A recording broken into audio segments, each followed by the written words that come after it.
मोहनजोदड़ो सिंधु सभ्यता जो अज़ीम माॻु पंहिंजे दरियाफ़्त खां वठी इल्मी तहक़ीक़ ऐं जुस्तजू जो मर्कज़ रहियो आहे।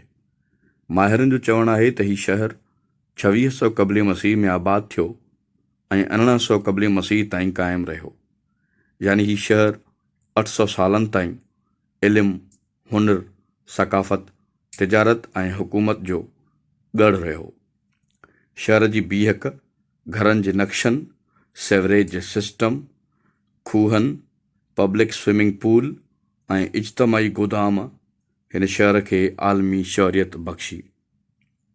बदकिस्मतीअ सां हिन शहर जी शानदार लिखणी अॼु ताईं पढ़ण जोगी न थी सघी आहे, जंहिं सबबु शहर जे खोड़सारनि मामलनि बाबति अञा बि मुंझारा आहिनि। सभ खां वॾो सवाल लिखणी खां अलावा इहो आहे त हीउ शहरु बर्बाद ऐं वीरान कीअं थियो। आलम अॼु बि सोचनि था त मोहन जे दड़े खे कहिड़ी ॻाल्हि तबाह कयो।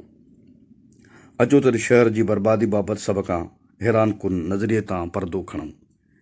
हीउ शहरु 1922 में आर्कियोलॉजिकल सर्वे ऑफ इंडिया जे माहिर रखियालदास बैनर्जी दरियाफ़्त कयो, जंहिंखे उते हिकु ॿुध मत जो पैरोकार ॿुध स्टूपा ॾेखारण आयो। 1930 में सर जॉन मार्शल जी अॻुवाणी में हिन शहर जी खोटाई शुरू थी। खोटाई जॾहिं घिटिन ताईं पहुती त माहिर उहो ॾिसी हैरान रहिजी विया त शहर जी घिटिन में माण्हुनि जा लाश पियल हुआ, जिन जा हथ हिक ॿिए जे हथ में हुआ। ईअं पिए लॻो ॼण का अचानक आफ़त आई हुजे, जिन माण्हुनि खे यकदम मौत जी निंड सुम्हारे छॾियो हुजे। पर सवाल इहो आहे त एतिरो वक़्तु गुज़री वञण बावजूद बि उहे लाश ॻरी छो न विया हुआ, या जंगली जानवरनि उन्हनि खे खाई छो न छॾियो हो। कहिड़ो सबबु हो जो लाशनि ते कंहिं बि धक या तशदुद जो को निशान मौजूदु न हो। 1977 में अंग्रेज़ माहिर डेविड डेवनपोर्ट उन ॻाल्हि जो मुशाहिदो पंहिंजी किताब एटॉमिक डिस्ट्रक्शन इन 2000 BC में पेश कयो, जंहिं दुनिया खे छिरकाए विधो। डेविड चयो त सरज़मीन ते मौजूदु शयूं, सिरूं ऐं पत्थर पाण में रिझी ॻंढिजी विया हुआ, जीअं गिलास रिझण सबबु ॻंढिजी वेंदो आहे। तजुर्बे मां पतो पए त उन्हनि शयुनि 1500 डिग्री जी गर्मी बर्दाश्त कई हुई ऐं पोइ यकदम थधा थी विया हुआ। उते मिलियल लाश ऐं हॾा एतिरा ई एटमी शॉट सां भरियल हुआ जेतिरा जापान जे शहर हिरोशिमा ऐं नागासाकी मां मिलियल लाश रेडिएशन सां भरियल हुआ। वाज़ो रहे त जापान जे उन्हनि शहरनि ते अमेरिका 1945 में एटम बम उछलायो हो। कुझु माहिरनि जी इहा राय आहे त महाभारत में जंहिं जंग जो ज़िक्र आहे उहा हिन शहर में लॻी, यानी उहो लंका जो शहरु हो जिथे राम ऐं रावण जी जंग लॻी। राम, जेको दरअसल विष्णु जो अवतार हो, उन ब्रह्म अस्त्र जो इस्तेमालु करे रावण जी लंका खे भस्म करे छॾियो।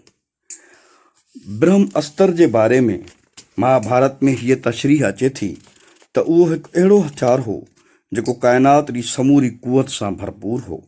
बाहि ऐं दूंहें जो ॿरंदड़ गोलो जेको 1000 सिजनि जियां रोशन हो। उहो हिकु अणॼातल हथियार हो जंहिं हिकु पूरे नस्ल खे भस्म करे छॾियो। उन जो असरु एॾो भयानक हो जो तमामु परे मौजूदु सिपाहियुनि पाण खे उन जी गर्मी खां बचाइण लाइ दरियानि में टपो ॾिनो।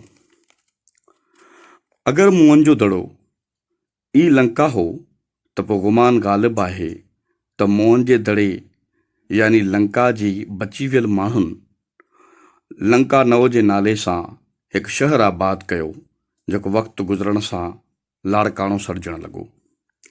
तोड़े जो उहो हिकु जदीद ऐं छिरकाईंदड़ नज़रियो आहे, पर उन जा मुनकिरीन ऐं निकाद बि मौजूदु आहिनि। उन बाबति तव्हांजो छा ख़्यालु आहे, उन लाइ कमेंट्स में पंहिंजी राय ॾींदा। वधीक मालूमाती वीडियो हासिलु करण लाइ असांजे पेज हिस्ट्री इन सिंध खे ज़रूरु लाइक कंदा ऐं हिन वीडियो खे ज़रूरु शेयर कंदा ऐं असांजे चैनल हिस्ट्री इन सिंध खे ज़रूरु सब्सक्राइब कंदा।